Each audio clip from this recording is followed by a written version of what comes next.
Hey, welcome back to the Six Figure Mastermind. Today we're going to talk about branding and how to create a brand for you that's going to set you apart from everyone else in your industry. Stay tuned.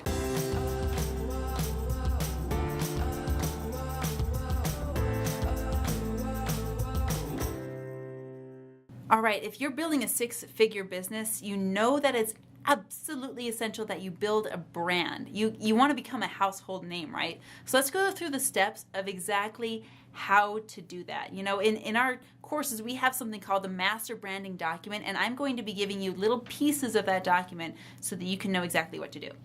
First things first, you've got to identify your core values. And this is worth taking a minute and grabbing out a sheet of paper and literally writing it down, because you can sit here and tell me that, oh, my core values are to help people, and well, I'm sorry, that's not good enough. You got to know how you help people. You've got to know what problems you're solving. You've got to know how you solve those problems and why you're doing it. Because let me tell you something, people don't do business with you because of what you do.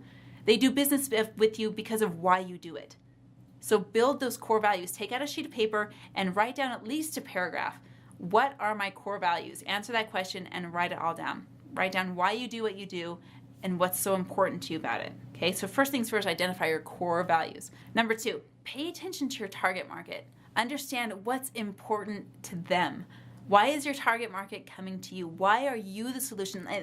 Take a minute and take yourself out of the driver's seat and put yourself in as a consumer. Why do you as a consumer need your business?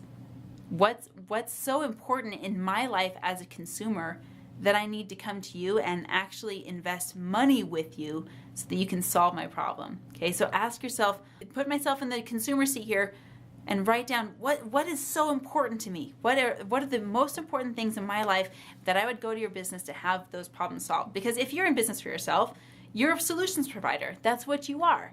That's what you do. And so identify what problems your clients need solved. We talk in another video about selecting your colors very carefully. In fact, we recorded a whole another video on the psychology of color, and there's a whole cool graphic in there with some examples of some other businesses that are using those colors. So when you're building a brand, it's not just about your values, it's not just about your target market, it's going to be about what your consumer sees first, and that's going to come into play with your colors.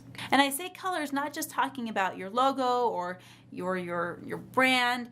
It's going to be what colors you wear. Now, I'm wearing a pink shirt. What does that say about me? That says I am spontaneous, I love to have fun, I love to be real, and it's part of my brand is to wear this color, right?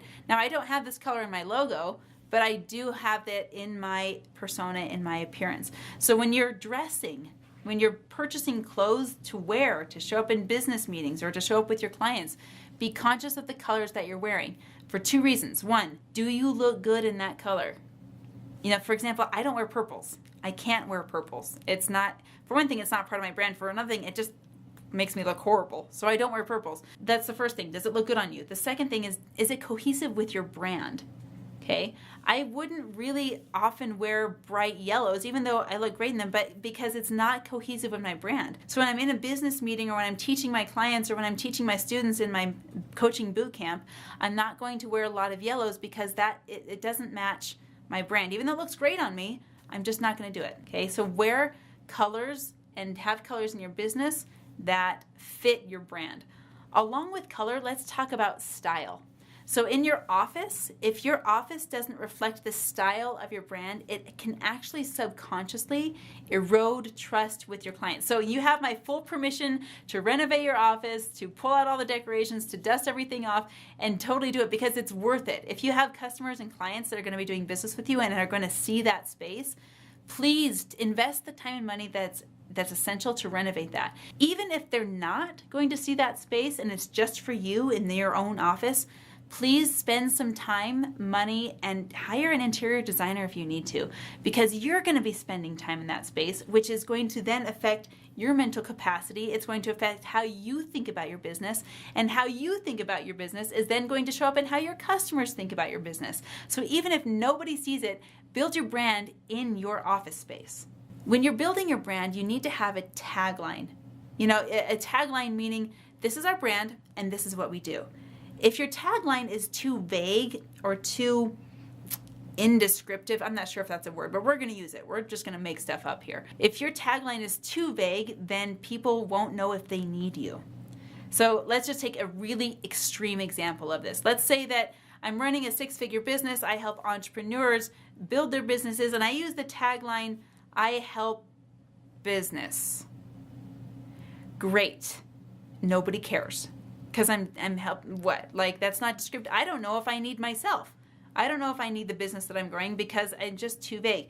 Now, if I get really descriptive and I say, I help brand new entrepreneurs break through and have a 6-figure business inside of 365 days. Now that's descriptive. It's still pretty long. I would shorten it up, but that can be a starting place for you to build that tagline for your business. So be descriptive and speak to your target audience when you're building your tagline in the description for your business. Last but not least, your logo. I mean, let's talk logo design here. There's a great resource you can use. It's called 99designs.com. When you go to 99designs.com, this is you have people essentially vying for your business, and it's a great place to get all these ideas for logo design, and they have examples that they hand out to you. It's a really great place to get the wheels turning in the wheelhouse of creativity. But when you decide on a logo, when you're finally cracking down and say, this is the one for me, your logo needs to be clean, and it needs to be crisp, and it needs to clearly deliver your message. So for example, if you have a logo with a lot of activity in it, lots of different colors, lots of different words moving all over the place, a confused mind won't buy into it. Now, this is something that I want you to remember in all of business in all aspects, okay? A confused mind does not buy.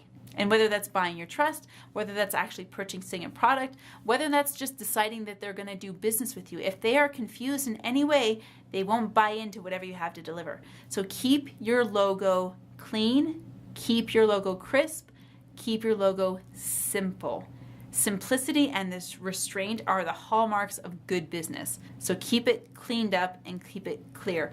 You know, you're going to be using your logo in a lot of places online. You're going to be using it in a lot of your videos if you do videos. You're going to be using it in all your swag if you do your swag. So you let it be something that's simple. So when it comes down to branding yourself, you've got a lot of things to consider. Bottom line is, let it reflect the integrity of your business and let it reflect you. Hey, thanks for watching. I hope you enjoyed the video today. Leave me some comments below. Let's get the brainstorm going. Hit the subscribe button, ring the bell so you get some notifications from me, and I'll see you tomorrow.